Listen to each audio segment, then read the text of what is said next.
Good evening and welcome to Impeachment 2021 MesmePolitics special coverage. My name is Toby Lepati Mesme. It's just gone 10 PM. Our standard schedule for the day has been disrupted. Normal programming will resume tomorrow, but tonight we are here to bring you over the next half hour the very latest in the impeachment of Donald Trump.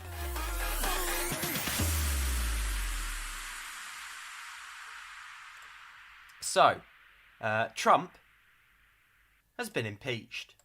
He's gone. In that sense, he is still obviously holding office, pending on what happens in the Senate. We don't even know when the Senate will convene, but he has been impeached. That chariot is out of the fire. Let's hear a report from Sky News. My name's Toby Lepati Mesme, by the way. Thank you for joining me on MesmePolitics. It is Wednesday, the 13th of January 2021, a historic day in US politics with resonance for the world and the makeup of American politics for the next decade or so.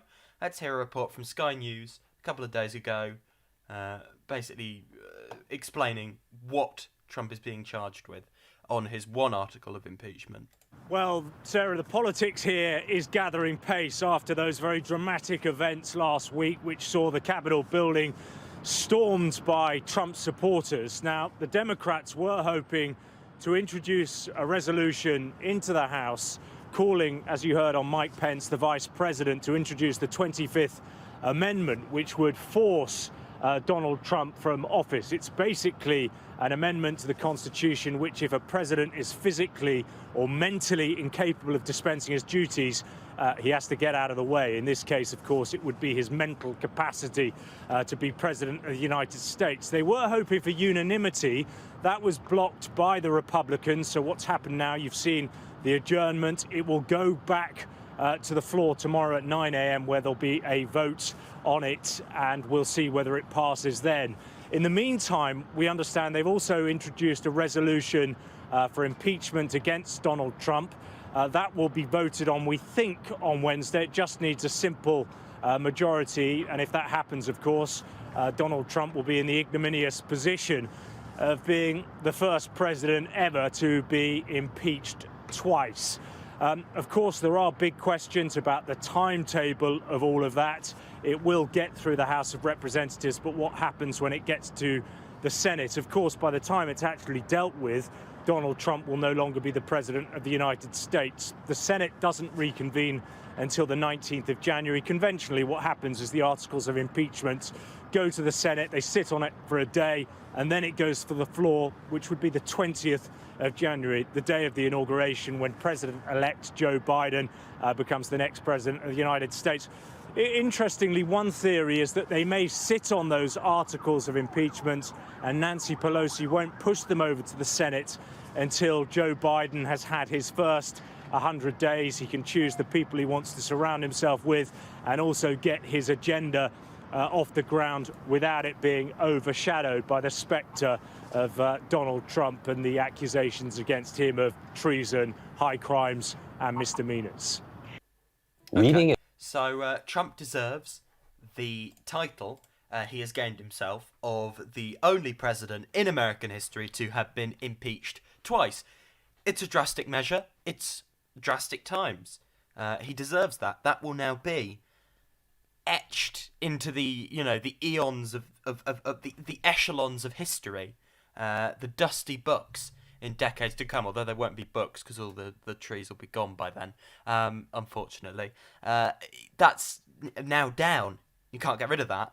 And even if he's acquitted, as he was the last time, that is a permanent stain on the man's record that should shame him for the rest of his life, for that is what he deserves. He's an utterly reprehensible character who deserves nothing but contempt, certainly no sympathy whatsoever. If you bear with me a moment, we're having a quick technical issue. This will be about 30 seconds.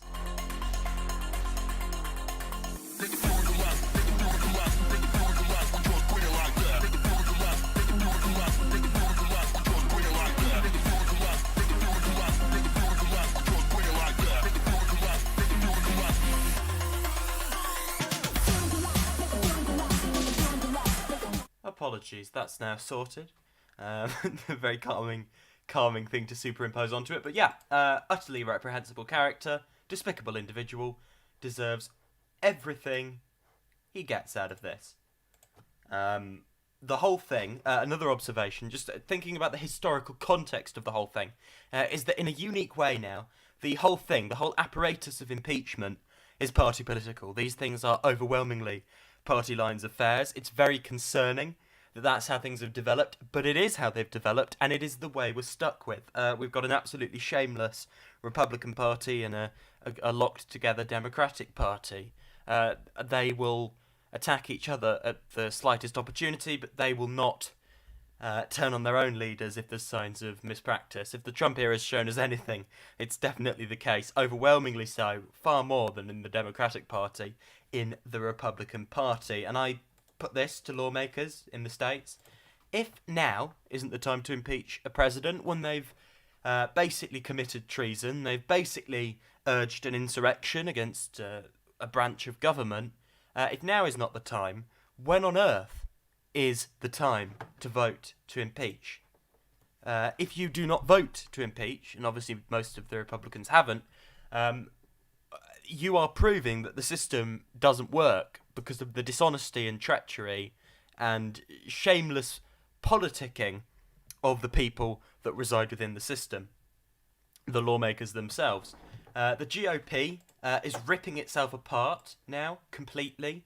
A sort of conflict is emerging between elected officials and the base.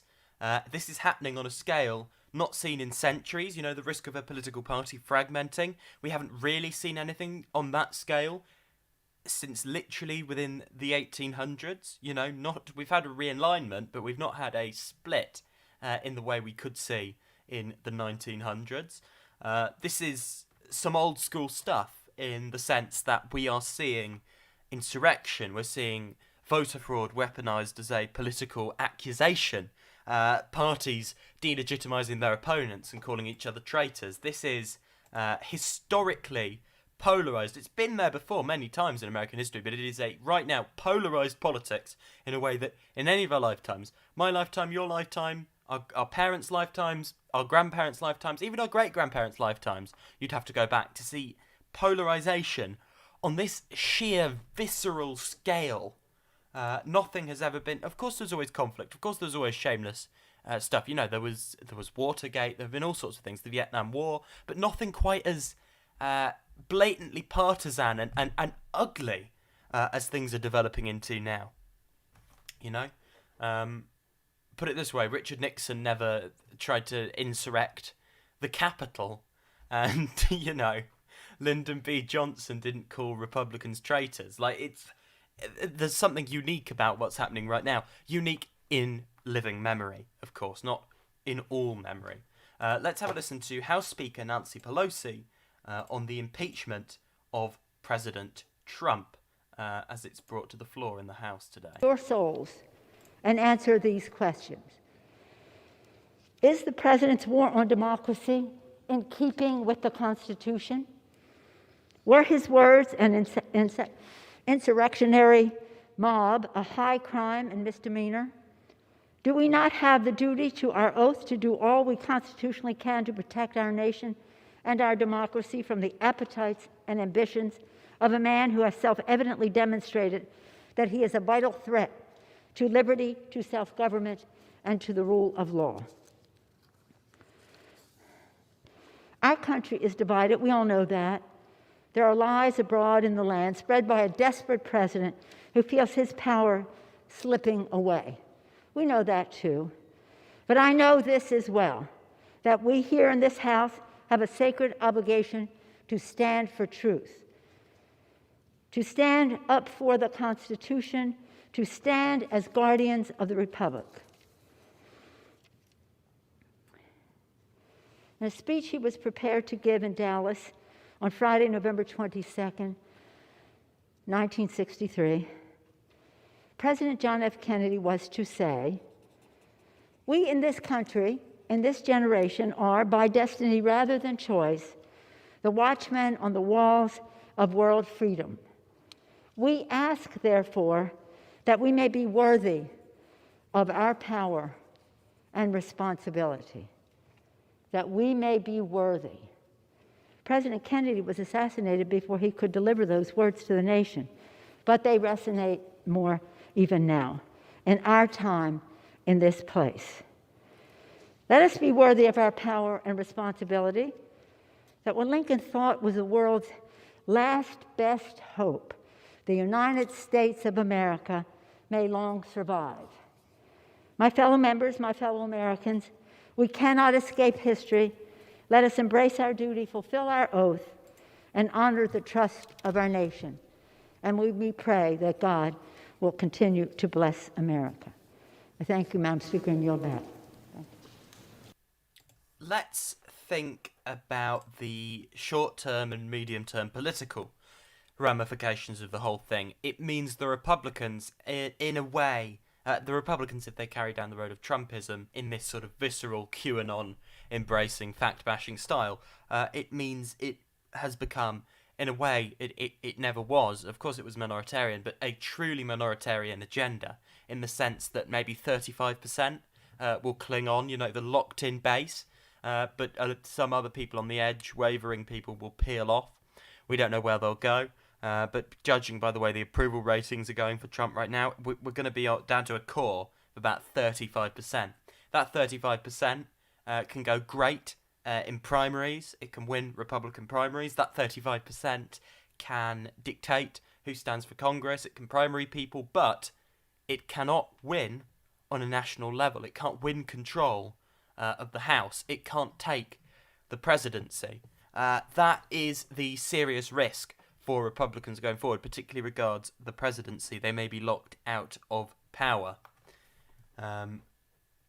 Another ramification of the whole thing is it will rally the far right. The far right will get more vociferous, more violent, more open, more aggressive, and the Biden era is going to have to be prepared to combat that, to acknowledge the threat that that poses without restricting further civil liberties or bringing in draconian anti-terrorism legislation that will come round and attack the left and will not actually address the core issues. We don't need more vociferous policing of security threats. We need priorities realigned on these things. We need less powers given to these people in most cases for all the damage that the draconian use of force and surveillance has done in the United States of America. This is likely to go, they're likely to go into a political spiral, the GOP. They're likely to stay crankish, and no one's really going to be able to regain the soul of the thing. But they will still keep getting that 35%. They'll still keep making that noise. There's still going to be a party, an opposition, that isn't actually credible. And, if it gets into government, which it could well, God help us all, because they have no idea what they're doing, and they're fully signed on now to QAnon and apologism for insurrection and white supremacy. It's not a good mix. This is not your standard right-wing populism. This is the inevitable conclusion of your standard right-wing populism. But I can't stress enough, not populism in itself, a very specific brand of authoritarian conservative populism. And that 35% can do a lot of damage, but it cannot get them into power nationally on the scale they'd hope. They can't get a united government with 35%. They might be able to get the Senate at a push. The whole thing, the ongoing thing of impeachment is it could create a situation that damages the Biden agenda, right? Biden's agenda, we all know the potential ramifications. Biden's agenda is thrown off course. Everyone is distracted. No one's paying much attention. And as a result, Biden's pushes to bring in policies that change people's lives will be stymied. This is corrosive. This will rally people further around the president, but in a way that the first impeachment never was. This is absolutely paramount, absolutely necessary to stop a demagogue doing this again, to stop this whole charade from ever happening again. And that is why this is an absolutely necessary course of action, and why, with the support of 10 Republicans, it passed. Let's listen to the moment. To the House. The motion is adopted. Without objection, the motion to reconsider is laid upon the table. Congratulations. Yes. That is it. That is the historic moment when the House of Representatives voted to impeach Donald John Trump for the second time. The falling of the gavel is the moment at which a House resolution is passed. That now goes to the Senate, and the Senate will have to arrange for a trial by senators on charges of high crimes and misdemeanors of Donald Trump. I think we can probably look at the scoreboard again. What we can see is that 10 Republicans voted with the Democrats to impeach Donald Trump. I think there were 3 or 4 abstainers, which may also be people who felt that they couldn't vote against impeachment but didn't want to go all the way. It would be possible, or would have been possible, for the Senate to expedite the trial and to come back early tomorrow and start with that business. But Mitch McConnell, who currently is the majority leader, failed to reach agreement with the Democratic minority leader, Charles Schumer, on that. So the Senate will be back on the 19th. That's next Tuesday. That's the day before the inauguration, but it's unlikely, I think, that they'll get straight down to the trial, particularly since a number of Republicans have said that things are moving rather too quickly. There we have it, the final score there. Yay to impeachment, 232 representatives, nay, 197, and of those 232, 10 of them were Republican representatives. So it wasn't a party line deal like it was the last time. A few thoughts on closing of this special. Let's really not idealise American democracy. America was essentially created on the basis of white supremacy, on the basis of wealthy slave owners wanting to pay less taxation. It was not a people's rebellion. It was a rebellion of the elite, by the elite, for the elite, founded on abhorrent, anti-democratic, white supremacist principles. It is not a shining example of democracy. It never has been. It wasn't really a functioning democracy till the Civil Rights Act in the 1960s. There are many other examples around the world, particularly in Southern Americas, that you could go to for examples of genuine, inclusive early forms of democracy. Let's not idealise all this crying about America. You know, this is the inevitable conclusion of the basic principles that America was founded upon. This was bound to happen at some point. The impeachment today is a blow against the far right. It's a blow against those forces, for better or for worse. Whatever happens next, it is a blow. It is a win. The Democrats have to form and fight for and remold American politics into a democratic hegemony. And once they have, which we should want them to do, we can destroy the Democrats. Progressive forces can primary them. We can be an insurgent force like the Tea Party.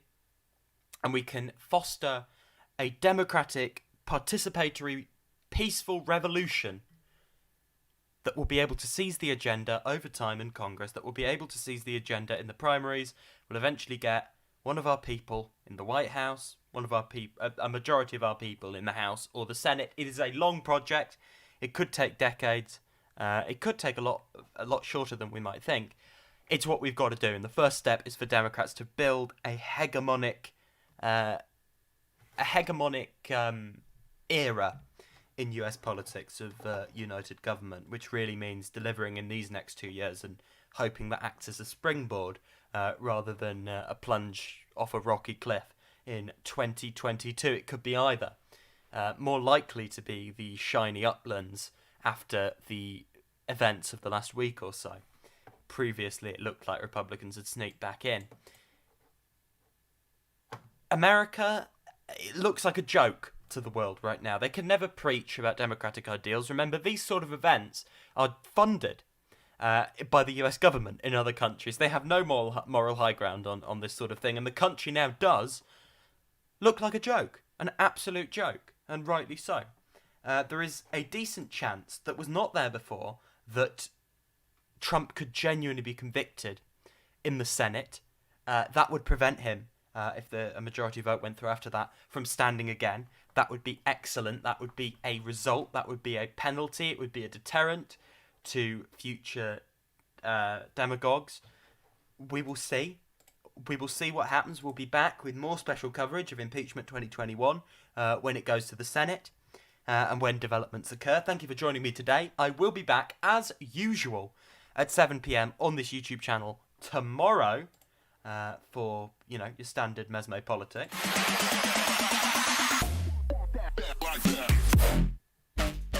But for this special edition, that is it from me. Thank you for spending the last 20 minutes with us. A historic night in politics. All the latest on politics in the UK and the US tomorrow. Tune in, 7 p.m.